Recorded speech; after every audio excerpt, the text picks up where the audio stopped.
So guys, আগের দিন কিন্তু আমি একটা কেকের ভিডিও পোস্ট করেই দিয়েছিলাম, আর আজকে কিন্তু আরও একটা কেকের ভিডিও পোস্ট করছি। আর দিদিটার কথা কিন্তু আমি রাখার পুরোটা সম্পূর্ণ চেষ্টা করছি এবং আশা করছি সফলও হব।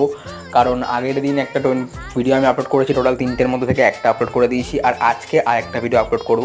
আর হ্যাঁ, অনেকে যারা মানে নতুন ভিডিওটা এটা আমার দেখছো বা নতুন ভিডিও আমার প্রথম দেখলে, তারা অবশ্যই চ্যানেলটাকে সাবস্ক্রাইব করে দাও। আর এটা হয়তো বুঝতে পারছো না যে কি বলছি আমি, তো আগের ভিডিওটা যদি তোমরা দেখে নাও তাহলে পুরোটা ক্লিয়ার হয়ে যাবে।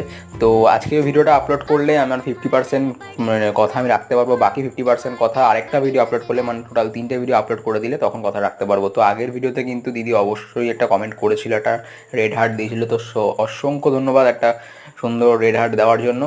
আর তারপরে দেখতেই পেলে এই একটা কেকটা প্রথমে হোয়াইট ফিনিশিং দিলাম, তারপরে white rose, white bit, cherries দিয়ে কমপ্লিট করলাম। তারপরে দিদি বলেছিল যে রিঙ্কেলসের ডিজাইনটা লাগবে একদম সিম্পলের মধ্যে করতে, তো আমি একদম রিঙ্কেলস দিয়ে দিলাম পুরো।